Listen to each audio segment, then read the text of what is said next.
tout de suite. Vincent, le complotisme, c'est quoi? Bonsoir à tous. Euh, Très content d'être là avec vous pour parler de tout ça aujourd'hui.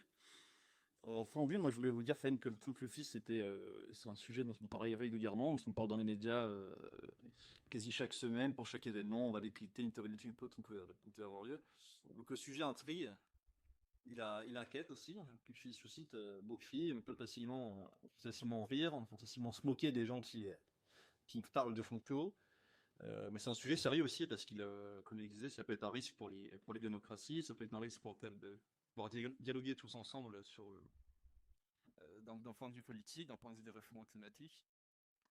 Et aussi parler de théorie du complot et donc critiquer le discours complotiste, ça suscite aussi parfois un peu de suspicion. On va pouvoir nous accuser de vouloir contrer le discours qui irait contre le discours dominant, de vouloir empêcher la contestation. Alors qu'en fait, c'est pas forcément le sujet, c'est juste remettre pardon, c'est juste remettre dans leur contexte un certain nombre de théories qui peuvent se faire. Euh, et donc, qu'est-ce que le complotisme? Moi, j'aimerais commencer par une image simple pour définir, et se parler d'une loupe. Imaginez une loupe, et une loupe qui va grossir certains détails, une loupe qui va en effacer d'autres, et qui va en fait montrer le monde à l'aune avec un fil très particulier. C'est le fil du soupçon. Un soupçon qui va donc s'instiller dans tous les domaines du réel, et qui va donc faire voir à la personne qui commence à y croire un complot absolument partout. Donc le philosophe Karl Popper, c'est le premier à définir le complotisme en 1979. Et lui donc il dit que c'est l'opinion selon laquelle l'explication d'un phénomène social consiste en la découverte des hommes ou des groupes qui ont intérêt à ce qu'un phénomène se produise et qui ont planifié et conspiré pour qu'il se produise. Donc en fait, c'est un peu la croyance que pour expliquer un phénomène, un événement, il faudrait toujours identifier un petit groupe de puissants qui l'auraient planifié en secret avec des intentions malveillantes. Après, des complots réels existent. On a l'exemple de Watergate, on a l'exemple du Dieselgate avec l'industrie automobile. Mais le problème n'est pas tant de dire qu'il n'y a pas de complot. Le complotisme consiste plus dans un réflexe. C'est le réflexe qui consiste à placer toujours en première position l'hypothèse du complot, même s'il y avait d'autres hypothèses qui pouvaient être peut-être plus plausibles sur ce sujet. Ensuite, le problème avec le complotisme, ou du moins une des conséquences, c'est qu'il peut y avoir une mécanique qu'on peut appeler l'abysse complotiste. Parce que si on adhère à une première théorie du complot, et qu'on commence à penser qu'un complot invraisemblable a lieu sous nos yeux sans qu'il nous soit montré directement, on peut imaginer toutes sortes de complots. On peut penser par exemple à la théorie du complot du Pizzagate, et théorie du complot qui décrit comment dire, un vaste réseau pédophile qui serait organisé par les élites démocrates américaines dans une petite pizzeria à Washington, la comète ping-pong. Et donc on accuse les démocrates et notamment Hillary Clinton, et c'était un peu dans le but, et c'était dans le but de salir sa campagne, qu'il s'abreuverait du sang des enfants dans le but d'extraire l'adrénochrome. Donc bon, si on commence à croire à une théorie comme celle-ci, si on commence à se dire que on est capable de faire ça, que les gens qui gouvernent les États-Unis sont capables d'un tel complot, finalement tout est possible. On peut tout à fait croire que les missions lunaires à la NASA étaient complètement, enfin, étaient enregistrées est enregistré en studio. On peut se dire aussi que le 11 septembre a été manigancé par l'administration américaine. Enfin, tout est possible. Et c'est un petit peu le sujet de complotisme, parce qu'il est alimenté en fait par un doute. Et c'est pas forcément un doute scientifique, c'est pas forcément un doute sain qui va remettre en question un certain nombre de choses, c'est un doute absolu. C'est un doute qui va dévorer absolument toutes les parts du réel. Et il va être également il va nourrir un certain nombre de récits séduisants. On va nous proposer un monde simple, manipulé par quelques forces cachées, et finalement, c'est plus confortable de penser à cette théorie du complot que la complexité du réel, d'accepter qu'il y a peut-être plusieurs causes, peut-être que la situation est complexe, et donc on réduit en fait on réduit la réalité à une simple cause qui finalement est peut-être plus confortable pour l'esprit. Et donc ce doute absolu, Il va donc mettre en fait en tout cas les gens dans un système dans lequel ils vont changer complètement leur grille de lecture. Mais il va aussi répondre à deux besoins essentiels, c'est le besoin de sens, puisque face au chaos ou face à une difficulté à comprendre le réel, il offre, comme je vous le disais, un scénario clair et donc avec des coupables désignés, et c'est beaucoup plus confortable. Il va aussi permettre de répondre aux besoins de contrôle, puisque lorsqu'une situation nous échappe et qu'on considère que tout est orchestré, on peut, du moins en imagination, euh, imaginer donc des responsables et s'opposer à ces responsables. Mais le plus inquiétant là-dedans, c'est que la personne qui commencera à croire au complot s'est investie. Il lui a fallu donc changer sa grille de lecture, il lui a fallu euh, reconsidérer tout ce qu'il pouvait penser. Parfois, il a pu aussi se couper de ses proches, parce que ses proches essaieront de lui indiquer que tu commences peut-être à avoir des idées farfelues. Et donc, il va peut-être s'éloigner aussi de ses proches, il va socialiser avec d'autres personnes sur Internet, dans certains réseaux. Et, euh, et forcément, c'est un coup psychologique pour lui, c'est un coup psychologique de revenir en arrière. Donc une fois qu'on rentre dedans, on arrive, comme je vous le disais, dans un abysse qui entraîne et puis qui rend les choses très difficiles pour revenir en arrière. In geval, ik ben fictioneel als dat bepasset. Goed, weet je, maar dan kan daar wel met voor wie ze dit zeggen. Er hebben cross meer. Dat is vast wel jaren checken zijn er gewoon delicieux. Dus ja, dat gaat zoveel voor voorzien. Dus had je pocket heb je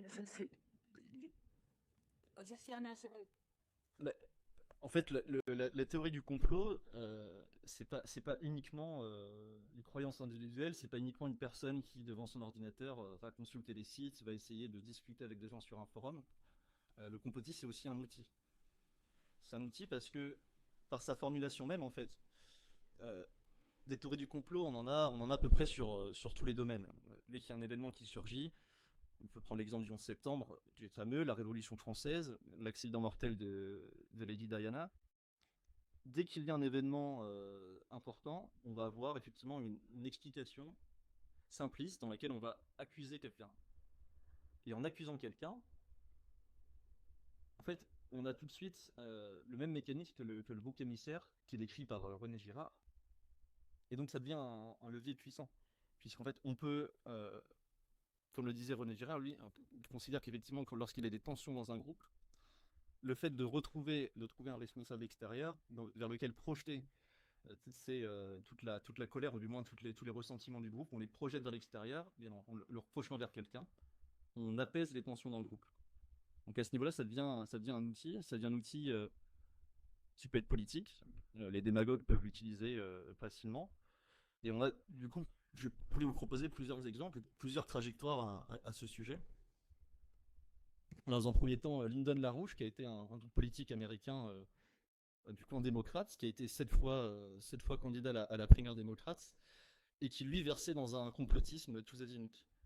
Quelques exemples de théories à laquelle il pouvait croire. Il pensait que, par exemple, l'arrivée au pouvoir d'Hitler était orchestrée par le Royaume-Uni, que les Beatles étaient une création des services secrets anglais. Il pensait également que le 11 septembre, bon, surprise, était commandité par l'administration Bush. Et il pensait même que la reine Elisabeth II était à la tête d'un trafic de drogue international. Bon. En revanche, pour parler du réflexe dont on parlait tout à l'heure, Lyndon LaRouche est invité sur un média le jour même du 11 septembre 2001 à commenter les événements. Et au moment même où les tours sont en train de s'effondrer, il accuse déjà le gouvernement américain. Alors qu'il n'a absolument aucune preuve, on ne sait pas encore, je ne sais même pas si à ce moment-là Al-Qaïda revendiquait les attentats, mais en tout cas, lui déjà postule que c'est un terrorisme fabriqué, comme on dit. Puis en France, on a le pendant français, c'est Jacques Cheminade, qui lui a été quand même beaucoup plus discret, hein, mais qui fait partie du réseau larouchiste, hein, qui l'a invité régulièrement, en France aussi. Et on a surtout l'exemple de Thierry Messant, qui a été, je ne sais pas si vous vous rappelez, quelques années après en 2002, après le 11 septembre, qui lui va écrire un livre qui s'appelle L'effroi et l'imposture, et dans lequel il va accuser le complexe militaro-industriel américain d'être à la tête, enfin d'être en tout cas derrière le 11 septembre. Son livre a tellement fonctionné qu'il sera invité d'ailleurs chez Thierry Ardisson à l'époque. Et son livre se classera à la tête des ventes des livres dans la catégorie des essais. Et Thierry Messant, il va petit à petit créer un réseau autour de lui. Il va se dire visé par la DGSE, disant qu'il a eu plusieurs tentatives d'assassinat. Il va se réfugier en Iran. Et en 2005, à Bruxelles, il organise une conférence qu'il appelle Axis for Peace, dans laquelle on retrouvera tout le gratin des complotistes français et étrangers. On le retrouvera aussi en Iran avec Alain Soral, Dieudonné, Michel Collomb, qui est un Belge, et puis d'autres représentants, d'autres personnalités complotistes nord-américaines, dont la femme de Mondane Larouche. Donc, en vrai, finalement, on voit bien que le complotisme, ça peut aussi être un réseau, ça peut être aussi un cercle de personnes qui vont s'auto-alimenter, qui vont discuter ensemble, qui vont en tout cas créer des liens. Et l'Iran et la Syrie l'ont bien compris, puisqu'ils accueilleront les bras ouverts, feront la promotion de ces livres et de ces théories, parce que ça leur permet, eux, d'accuser les États-Unis d'être forcément le grand méchant dans l'histoire. Après, on a des personnalités comme Alex Jones, qui lui crée un site internet qui s'appelle Infowars dans les années 90, et qui, lui, chaque semaine proposera une théorie du complot. Chaque semaine aura sa théorie du complot. Et surtout, lui, il va pouvoir en faire beaucoup d'argent.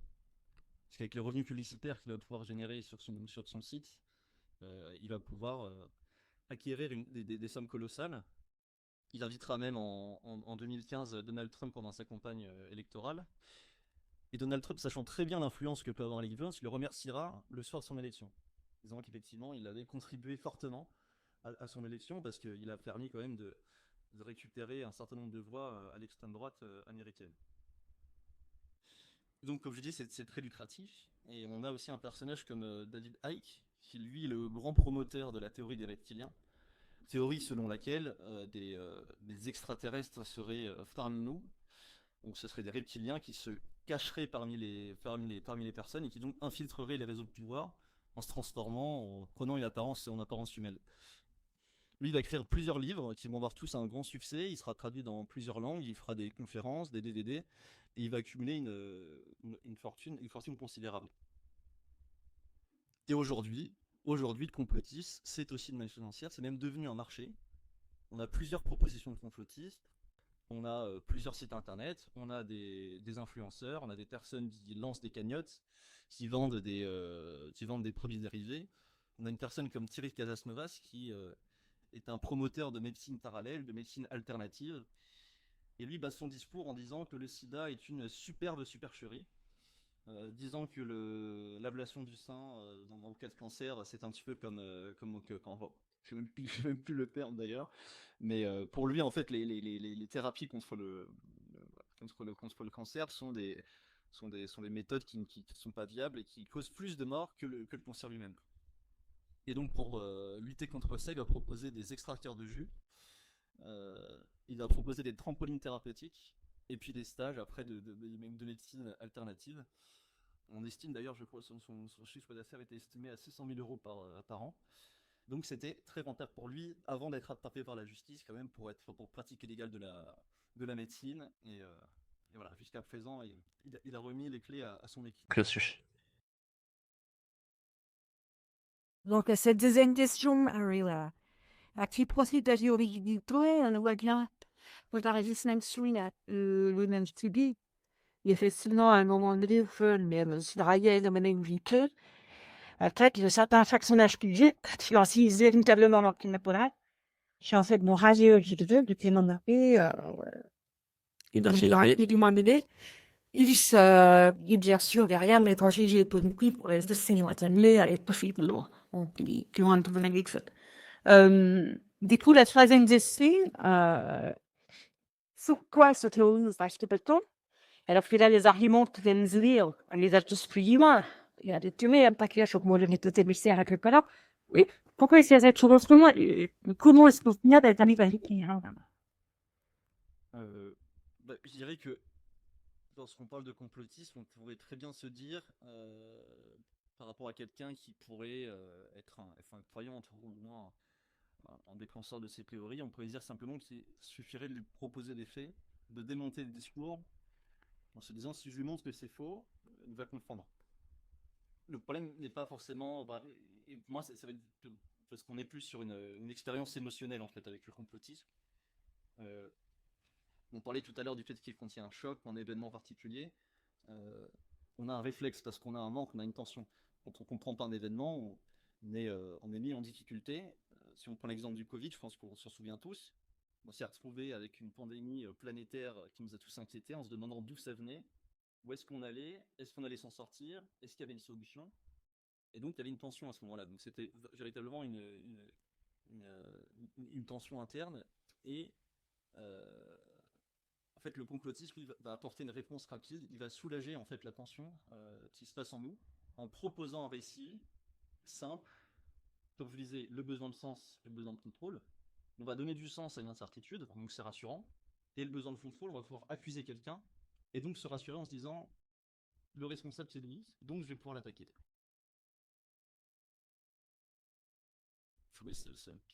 Mais on a l'exemple par exemple les écrits de Raoul Girardet, qui était un historien français qui lui dans Mythes et dans son livre Mythes et mythologie politique va proposer quatre grands mythes politiques et notamment le conspirationnisme.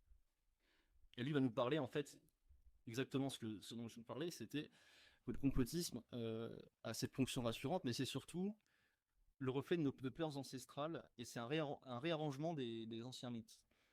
Si on réfléchit un petit peu à tout l'imaginaire et tout le bestiaire qu'il peut y avoir dans le complotisme, on retrouve des grands mythes ancestraux. On va retrouver, on parlait tout à l'heure du Pizzagate avec les élites américaines qui vont s'abreuver du sang des enfants. On a un peu l'image du banquier. Le reptilien, c'est un petit peu l'espèce de bête qui se retrouve dans les égouts et qui va venir nous attaquer, mais en se cachant. On a le franc-maçon qui se retrouve dans les souterrains, vêtu de noir, et qui va conspirer contre le monde. En fait, on est dans une espèce de retour à la religiosité, un retour au mythe, et je pense que ça fait aussi que ça donne une certaine force au discours, parce que il réamène en fait cette dimension un petit peu un peu magique dans le discours. Bon, comme je vous le disais, ça, on en a déjà parlé, avec le fait effectivement une seule cause, on vous produit plusieurs effets, et donc le récit simplificateur est forcément, est forcément apaisant. Il y a également en fait le fait que d'expliquer le monde à travers le complot, c'est pas uniquement une façon de comprendre, c'est aussi se positionner. On remarque souvent que le vocabulaire des complotistes va être d'une opposition entre les éveillés et les moutons, entre la masse endormie et ceux qui savent. Donc finalement, adhérer au complot, c'est aussi se positionner dans le monde en se donnant un rôle valorisant, en se disant que nous on sait, que eux ne savent pas, et c'est aussi satisfaisant de ce point de vue-là. Après, on va avoir aussi plein de biais cognitifs qui vont pouvoir aussi verrouiller les croyances et nous convaincre. Le biais de confirmation le plus connu, voilà, qui va avoir tendance à nous amener à aller vers des informations qui confirment ce qu'on pense déjà. Et en fait, il y a tout un tas de biais comme ça qui vont pouvoir nous convaincre et continuer en tout cas nous faire de nous confirmer en tout cas dans cette croyance. Et là, je voulais vous donner l'exemple peut-être de l'incendie de Notre-Dame en 2019 et expliquer qu'en fait, la théorie du complot aussi est séduisante parce que souvent, elle s'inscrit dans un mythe préexistant. Le soir même de l'incendie de la cathédrale, on a vu poindre sur Twitter et tout un tas de réseaux des gens qui savaient pourquoi ça se passait. Je sais pas si vous vous souvenez, mais le soir de l'incendie, on était en plein mouvement des Gilets jaunes et Emmanuel Macron devait prendre la parole aux 20h. Forcément, si un incendie, c'est parce que ça l'arrange bien, ça lui permet de se défiler. Mais on va aussi accuser les Illuminati, les francs-maçons, d'avoir orchestré l'incendie de Notre-Dame pour en fait raconter la même histoire qu'on raconte souvent à propos de la théorie du complot anti-maçonnique, c'est de dire que les francs-maçons seraient les ennemis de l'Église, les ennemis des chrétiens, et qu'en fait par là même ils continueraient leur vaste plan de destruction de la chrétienté. Et en fait, la théorie du complot du coup se justifie d'elle-même parce qu'elle s'inscrit dans un récit plus large. Et en fait, la simple théorie suffit à s'inscrire là-dedans et donc à se justifier elle-même. C'est une espèce de boucle qui s'auto-alimente elle-même. En fait. Donc en fait, on confirme effectivement la grande histoire.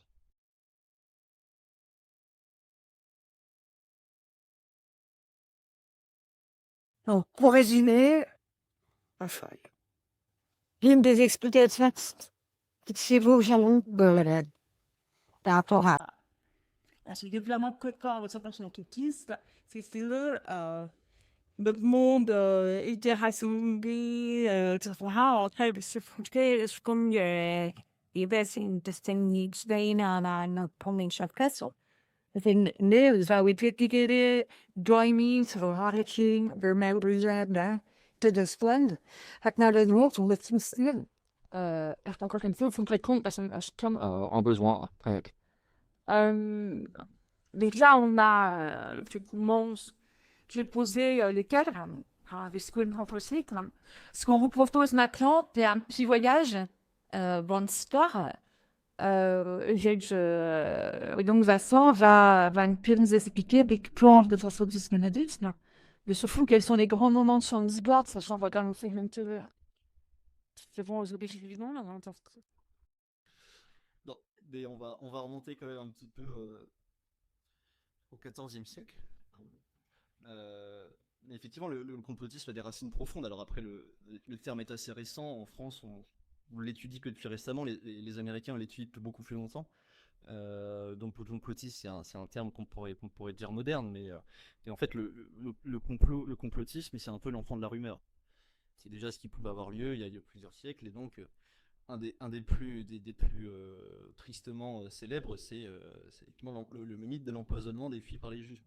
Au moment de la peste noire, on se retrouve dans une même situation qu'on a pu parler, une situation peut-être même similaire avec le Covid, c'est-à-dire que les populations européennes étaient confrontées à une épidémie, une pandémie qui était absolument dévastatrice, avec des morts comme jamais l'on avait connu. Et évidemment, les connaissances médicales sont peu développées, et on arrive à expliquer pourquoi est-ce que tout le monde finit... pourquoi est-ce que cette maladie existe. Donc on va expliquer que ce sont les juifs qui empoisonnent les puits d'eau potable pour anéantir les chrétiens. Le problème, c'est que cette rumeur en fait va se propager, des personnes vont y croire réellement, et on va avoir effectivement des tragédies avec des pogroms, des assassinats, donc ça va avoir des conséquences terribles. Mais on retrouve ce contexte de peur, la désignation d'un bouc émissaire, et on a répondu au même problème, c'est-à-dire besoin de sens, besoin de contrôle. On ne comprenait pas pourquoi ça arrivait, ce sont les juifs, besoin de contrôle, bon, il suffit de les attaquer et de les exterminer. On avait déjà toute la recette du complotisme à l'époque. Ensuite, on peut remonter au XVIIIe siècle, juste après la Révolution française, et on a là deux personnes qui vont écrire à peu près le même livre, c'est-à-dire qu'à la même année, en 1797, ils vont publier tous les deux un livre pour essayer d'expliquer la Révolution française, qui était un inédit dans l'histoire évidemment, et eux vont expliquer que ce n'était pas forcément, la Révolution française n'était pas née de tensions sociales ou de tensions politiques, l'émergence aussi d'idées des Lumières, mais pour eux c'était les francs-maçons, encore une fois, qui étaient derrière la Révolution française. Et eux, en fait, avec leurs écrits, vont d'une certaine façon la faire passer, on parlait tout à l'heure de la rumeur et de l'oralité, la faire passer à l'écrit le complotisme. Donc il va pouvoir migrer sur le Tafsos. Puis on ne pourra pas parler de complotisme et de son histoire sans parler du protocole des sages des Sions. Là sera une espèce de mondialisation du complotisme, avec cet écrit qui est publié par le Time en 1919 et qui croit à la véracité du plan qui serait révélé par cet écrit, qui était en fait une réécriture d'une satire ancienne, d'une satire en tout cas d'un écrivain, et qui a été mis en place par la police tsariste. le problème, c'est qu'effectivement, même si le New York Times, un an plus tard, lui, arrive à démontrer que tout cela était faux, euh, la rumeur se sera propagée et nourrira donc Hitler aussi avec Mein Kampf avec l'origine nazie, etc. Donc là, il y a un vrai franchissement et un vrai cap qui est passé. Les gens ont cru, il y a que bon, il y a encore. Oui, il y a toujours des gens qui pensent à la véracité du protocole. Ensuite, après la Seconde Guerre mondiale, là, on arrive à un complotisme, je dirais peut-être, qui émerge avec la pop culture, avec la télévision. On a l'affaire Roswell en 1957 avec une sonde météo en fait qui s'écrase sur la proximité de Roswell. Et on va avoir tout un tas de théories du complot. Là, c'est un petit peu l'arrivée de l'ufologie aux États-Unis et on va effectivement dire que c'est un extraterrestre qui s'est écrasé là avec une soucoupe volante. Voilà, des choses un peu plus légères que ce qu'on a pu dire auparavant, je m'excuse. Euh, et on va voir aussi surtout une espèce de pop culture du complotisme. Alors après, ça fait pas de mal, mais ça a amené quand même l'idée que la vérité était ailleurs avec les X-Files, avec les envahisseurs. On conditionne quand même, on se dit, ah oui, peut-être que ces récits, ces fictions ne sont pas totalement fausses. Bon, voilà, ça nous donnait quand même l'idée un petit peu que tout ça pouvait exister. On a évidemment après l'arrivée aussi de grands événements sur lesquels on va tout de suite réécrire la réalité avec l'assassinat de Kennedy. Évidemment, tout de suite on va se demander l'histoire de cette balle magique, l'histoire d'un second tireur, peut-être l'implication des services secrets américains. Voilà, donc là on va voir en fait petit à petit des complots un peu arriver à tous les événements comme le premier pas sur la Lune. Et on arrive enfin au 11 septembre, qui lui sera l'explosion totale du complotisme. Avec Internet existait déjà à l'époque, mais en tout cas c'est le moment où Internet va se saisir complètement de cet événement, qui a toujours cette même recette, un événement difficile à comprendre, qui peut-être inquiète, et on va avoir des personnes comme Alex Jones, Thierry Messant, on entend parler tout à l'heure, et surtout ce documentaire Loose Change, je ne sais pas si vous avez pu le visionner à l'époque, mais c'était un documentaire qui durait très longtemps et qui petit à petit instillait l'idée que ça n'était pas forcément des avions, ou que les avions étaient équipés de bombes sous leurs ailes, que un avion s'était pas écrasé dans le Pentagone, mais que c'était un missile, et donc vont décrypter chacune des images, proposer des captures d'écran pour prouver que tout cela n'était pas vrai. Donc là, on arrive véritablement avec un révisionnisme en temps réel, avec la possibilité qu'a Internet, c'est-à-dire que tu s'exprimes toutes les théories possibles, on a toutes les propositions d'explication, et Loose Change d'ailleurs sera vu par des millions de personnes, ça explosera les records à l'époque on n'avait pas YouTube, c'était Google Vidéo, mais en tout cas il explosera toutes les statistiques de Google Vidéo à l'époque.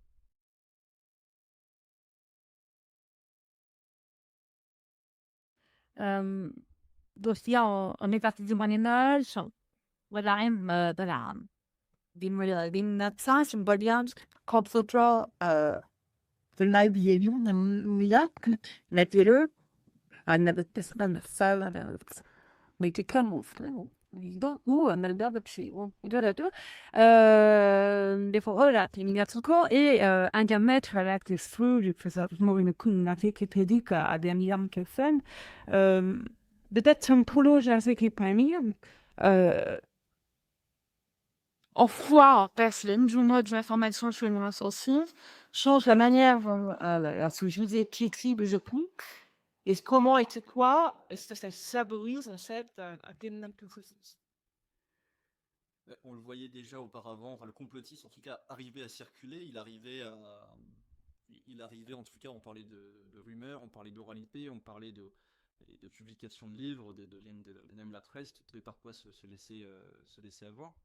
Mais on avait en tout cas à l'époque, avant l'ère d'Internet, une information qui suivait un chemin vertical.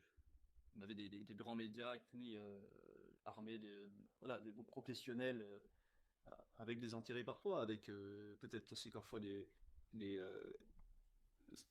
points de vue. On sait très bien que certains journaux peuvent être fort orientés à gauche, à droite, c'est une téléphone. On va s'appeler pour le Oh yeah, on see.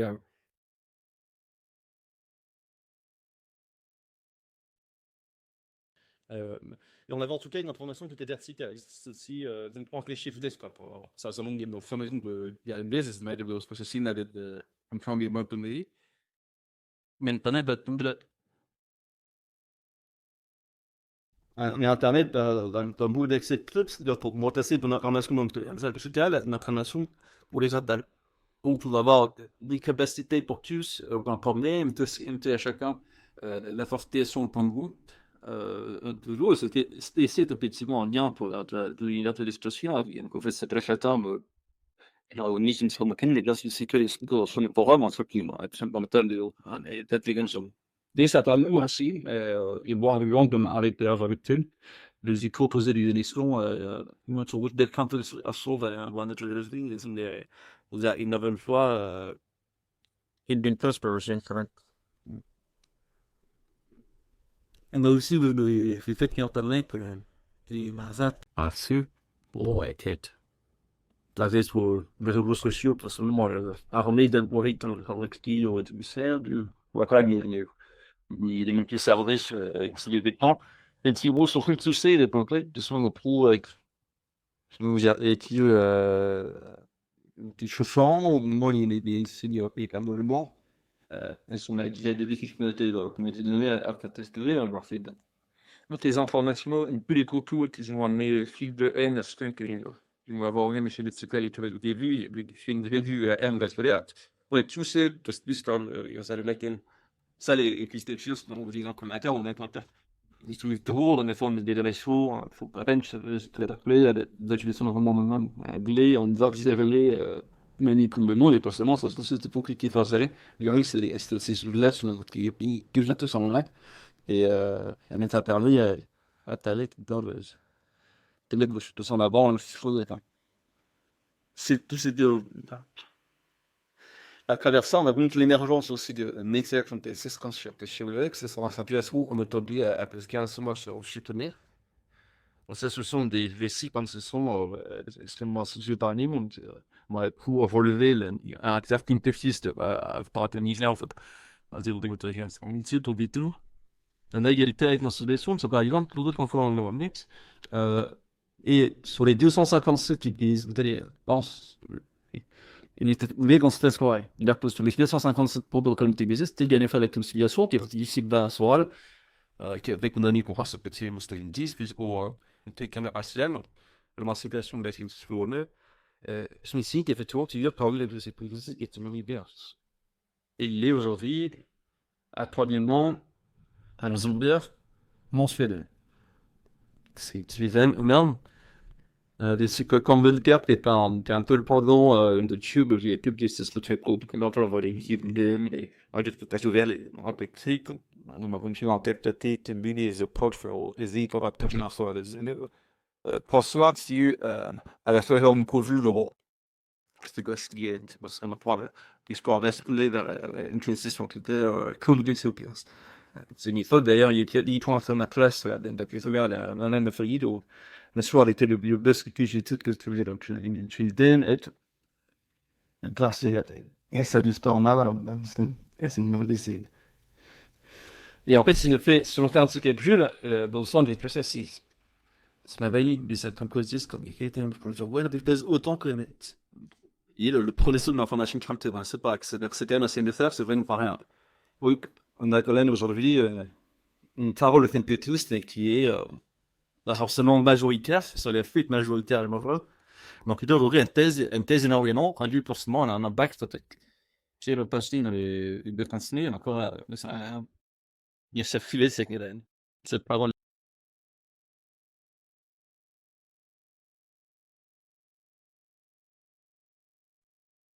Bon, c'est pas ce qu'on comprend, c'est que Internet, tout le monde parlait tout le monde. Donc effectivement, on a en fait une relation différente à ce qu'il pouvait y avoir par le passé. Là, sur quelques personnes, c'est chez deux, il y a des manières verticales. Qu'on a effectivement ces fameuses boucles algorithmiques. Alors pour les fidèles de Recevoir Nos Monde, vous rappelez qu'on a eu des conférences sur ce sujet, notamment sur les réseaux sociaux. On a bien expliqué tout ça, où en fait c'est des boucles d'auto-alimentation. Je commence à regarder quelque chose, on va vous proposer que ces crêpes-là. Et effectivement, plus on est dans la surenchère, plus c'est choquant, plus on attire l'attention. Euh, et maintenant qu'on a, voilà, on a posé les concepts, on a vu l'historique, on a vu effectivement l'impact des médias et des évolutions médiatiques dans la diffusion du complotisme. Il reste encore quelques questions, mais notamment celle-ci. Est-ce qu'il y a des événements, effectivement, le complotisme a eu un impact fort dans les réels? Il a parlé de des solutions, mais il y en a pas demandé. Oui, parce qu'effectivement, enfin, le complotisme, s'il s'arrêtait simplement derrière nos écrans et que c'était peut-être juste une façon de pouvoir s'informer ou au moins d'imaginer des théories, ce serait pas forcément dramatique. Et puis peut-être qu'on s'en inquiéterait un peu moins. En revanche, mais le complotisme, en tout cas, traverse les écrans et a un impact quand même directement dans la vie réelle, hein. Peut-être le plus funeste de ces dernières années, en tout cas le plus impressionnant, c'était effectivement l'assaut du Capitole le 6 janvier 2021. C'est pas simplement des électeurs déçus là qui vont prendre l'assaut du Capitole. C'est un discours de Trump et de ses soutiens qui, avant même les élections, va accuser le Parti démocrate ou l'État profond qui est la théorie du complot des QAnon qui nous explique qu'il y aurait en sous-main, en dessous des élus, enfin, en dessous en tout cas des élus et des cercles de pouvoir classiques, il y aurait en fait un pouvoir qui, lui, manipulerait les événements de façon cachée. Et que donc, effectivement, on ne souhaitait pas l'élection de Donald Trump. Et donc, on aurait empêché son élection en trafiquant les machines de vote. Et ce discours-là, Trump le tient quelques mois avant l'élection déjà. Tout ça, en fait, ça reprend toutes les théories, effectivement, comme je disais, des QAnon, en fait. C'est une élite pédosataniste qui serait en sous-main, qui manipulerait tous les événements de la politique américaine.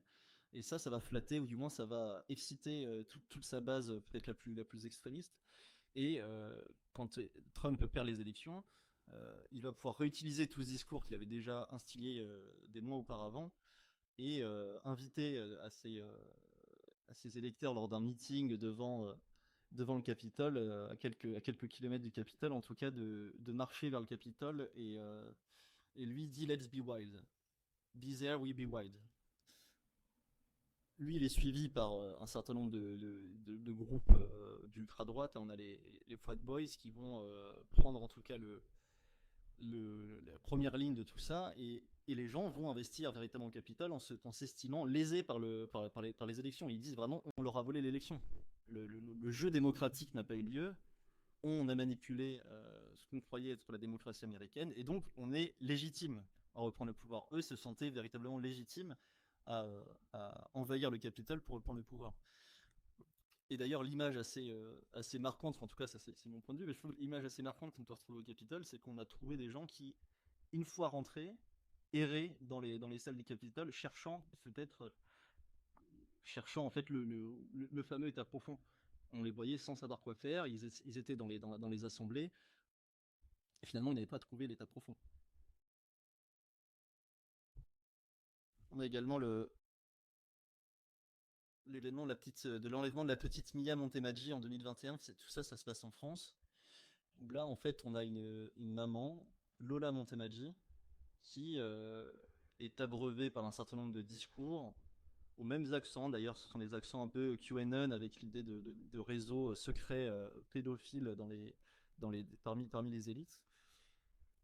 Le problème, c'est que son discours, en fait, alerte sa maman.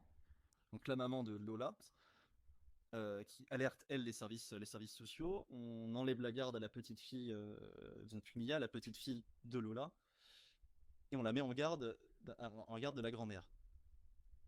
Lola Montemaggi va encore plus être convaincue qu'on lui vole sa petite fille, qu'on veut du mal à sa fille. Elle va s'inscrire elle va suivre un certain nombre de groupes, notamment sur Telegram. Un groupe qui s'appelle One Nation, qui est dirigé par Alice Pazenmar, que vous voyez là, et qui va la conforter dans cette idée que les services sociaux alimentent des réseaux, et donc que sa fille va bientôt être enlevée et qu'elle sera vendue à des élites. On la met en lien avec un homme qui s'appelle Rémi Davidman, qui lui est un ancien responsable du MoDem dans les années 2000 en Haute-Garonne, et qui s'est retiré en Malaisie, devenu séditieux, et qui lui aussi est un adepte de ces théories-là.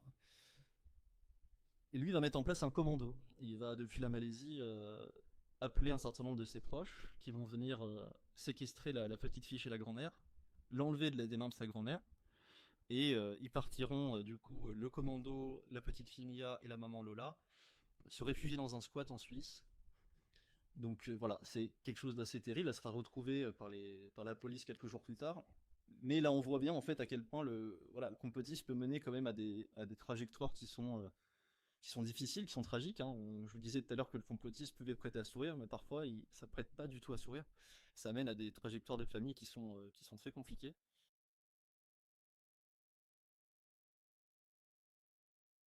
Parmi aussi les histoires qui peuvent être un petit peu tragiques, on a l'histoire de Sandy Hook, la tuerie de Sandy Hook en 2012, où là on a Obama qui est à la présidence, et on a un jeune homme qui rentre dans une école qui tue 26 personnes avec une arme automatique. Et à la suite de ça, le président Obama va commencer à tenir un discours peut-être pour dire qu'il serait peut-être temps de réguler un petit peu les armes. Donc il va commencer simplement à indiquer qu'il serait peut-être temps d'avoir un peu plus de contrôle sur les armes. Et Alex Jones, dont on a déjà parlé tout à l'heure, va dire que tout ça en fait était une mise en scène. Les 26 morts n'existent pas, les parents qui pleurent la perte de leurs enfants n'existent pas, tout ça était une mise en scène, c'était des acteurs, parce que les démocrates voulaient pouvoir lancer des lois de contrôle de restriction des armes. Le problème, c'est qu'Alex Jones a beaucoup de pouvoir, il a beaucoup de poids, il a une audience extrêmement étendue. Et les parents qui doivent déjà supporter la disparition de leur enfant vont recevoir des mails, vont être harcelés sur les réseaux sociaux, accusés ce qu'ils appellent les acteurs de crise. Et on a un homme aussi qui avait permis de se réfugier un certain nombre d'enfants, Ginny Rosen, qui lui aussi va être harcelé. On va frapper à sa porte, on va l'accuser d'être un acteur. Donc là, on est vraiment dans... C'est ce qu'il dira d'ailleurs, Ginny Rosen, il dira qu'on ajoute l'insulte à la tragédie. Là, c'est des parents qui sont insultés d'être des acteurs alors qu'ils viennent de perdre leurs enfants. Donc voilà, le complotisme, ça peut mener à ce genre d'histoire, ça peut être terrible. Après, on a évidemment des conséquences au quotidien pour un certain nombre des personnes. On peut voir des familles qui vont être éclatées parce qu'un proche verse dans le genre de théorie du complot, à qui on n'arrive plus à parler du tout. On a des enfants à qui on doit refuser le vaccin, enfin les parents qui vont refuser le vaccin pour leurs enfants sous prétexte que Big Pharma serait derrière. Et on voit ressurgir d'ailleurs un certain nombre de maladies, une maladie qui avait été vaincue grâce au vaccin, qui ressurgissent. Et puis on a simplement des personnes qui s'isolent, qui perdent leur emploi, qui se réfugient, qui vendent leurs biens, on a même des personnes qui vont brûler leurs papiers. Hein. On parle là des gens qui croient la fraude du non légal, disant que l'État serait en fait ne serait plus un État, mais serait une entreprise, et que nous serions en fait des employés de cet État, et donc en fait on aurait contracté avec l'État par le biais de notre carte d'identité à la naissance, et donc ils brûlent leur carte d'identité, enlèvent leur plaque d'immatriculation de leur voiture. Voilà, donc on a vraiment un isolement en tout cas qui peut arriver. Et puis une des autres conséquences, évidemment, c'est l'impact démocratique, on en parlait tout à l'heure. Le fait qu'on ne puisse plus forcément être si on est dans le même réel, en tout cas on ne partage pas la même vérité. Même plus le même réel en fait, on partage le même monde mais plus la même réalité. Donc on va perdre un temps fou peut-être à se mettre d'accord en tout cas sur la réalité qu'on partage. Et l'exemple peut-être que j'ai envie de prendre, c'est l'exemple du réchauffement climatique. On a aujourd'hui peut-être un monde, un temps médiatique qui nous est donné, un temps politique qui nous est donné pour débattre. Donc des scientifiques, des politiques qui vont devoir consacrer leur temps à convaincre que le réchauffement climatique existe, plutôt que de passer du temps à savoir comment est-ce qu'on va résoudre. Bref, c'est une perte de temps dans tout le débat, puisque effectivement, on doit convaincre déjà ces gens-là qui ne sont pas d'accord. Donc pour résumer, en fait, bien souvent, les événements forts, le complotisme, en fait, c'est l'instrumentalisation au service de quelque vie, comme par exemple, on a fait à la Facebook. Donc on va même l'écouter, on a une télévision, les complotistes, c'était un peu de barre, ça fait carrément qu'il y a des débats tout à l'heure, dans quelques minutes, en fait, pour Pobus s'assembler aura la parole. Désolé, on ne retrouve pas tout. Et du coup, tout à l'heure, avec Vincent, on avait subi l'inverse groupe. Et de ça, me semblait intéressant voilà, de nous attarder quelques minutes sur le travail qui est réalisé par la Conspiracy Watch. Et effectivement, en quoi Conspiracy Watch peut être un outil pour égalité de notre communauté. Alors, Conspiracy Watch, en fait, c'est un site de presse en ligne qui s'intéresse au décryptage des théories du complot. Donc notre travail à nous, c'est d'essayer de faire une veille la plus exhaustive possible sur ce qui se passe, parce que sur les réseaux notamment, parce que c'est ce qui nous permet quand même d'avoir le pouls de ce qui se dit, de ce qui se passe. Donc en fait, on va essayer d'informer au maximum sur les théories du complot, sur leur contexte de fabrication, et donc sur leurs promoteurs et sur les médias. Donc on fait une veille quotidienne, on essaye de relever un petit peu de ce niveau, et on va produire surtout des éléments comme n'importe quel média, mais notre différence, effectivement, peut-être notre proposition, c'est de proposer une forme de Wikipédia de la désinformation, un Wikipédia du complotisme avec des notices d'information extrêmement étayées, le plus clinique possible.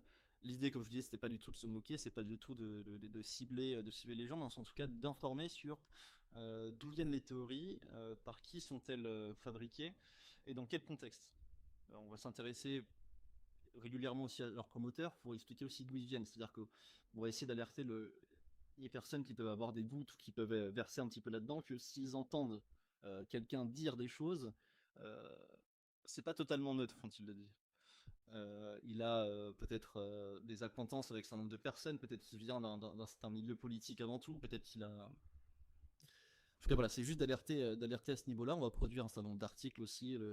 Ce sont des analyses les plus exhaustives possibles. On va proposer des vidéos, des débats. On est présent aussi avec France Info, avec un podcast qui s'appelle Conforama, qui propose chaque semaine de revenir sur le complotisme, ce qui se passe actuellement dans l'actualité. Je voulais vous parler aussi peut-être du travail sur lequel moi j'ai contribué principalement à Conspiracy Watch, c'était une cartographie du web complotiste. Donc là c'était un travail un peu plus technique, où en fait on a récupéré l'ensemble des sites qu'on avait identifiés comme complotistes, hein, c'était plus d'une centaine de sites, et on a été en fait scanner toutes leurs pages et voir les liens qu'ils renvoyaient vers d'autres pages. Et ça c'est ce qu'on appelle, c'est ce qui permet en fait de faire une cartographie, parce qu'en fait on considère sur le web que si on cite ou si on renvoie vers une page, c'est qu'on lui attribue quand même une forme de confiance. Et avec un algorithme de spatialisation, en fait, on a pu du coup établir des degrés de proximité entre les sites, des degrés aussi d'audience, et donc de montrer un petit peu quel était cet espace complotiste sur Internet. Et on a adjoint en fait à cette cartographie toutes les notices qu'on avait pu réaliser, toutes les notices qu'on a réalisées sur chacun des sites. Donc c'est un véritable outil, une espèce de plateforme en éthique qui permet de bien comprendre ce que c'est que le web complotiste francophone avec les théories du complot qui sont promues sur ces sites, les différents protagonistes du site, et puis d'expliquer vraiment le contexte du site en expliquant voilà, sa date de création, les propos qu'ils ont pu tenir, etc. Et donc ça permet simplement de mettre dans le contexte, comme tu disais, tous ces sites-là. Quand on a un site Conspiracy Watch, et concrètement, face au complotisme, il y a un risque dans lequel tu peux tomber, en fait, d'adhérer à une musée, et avec plutôt que c'est qui sont avec son focus. Nous, concrètement, sur ce qui fait ça à notre communauté. C'est assez compliqué.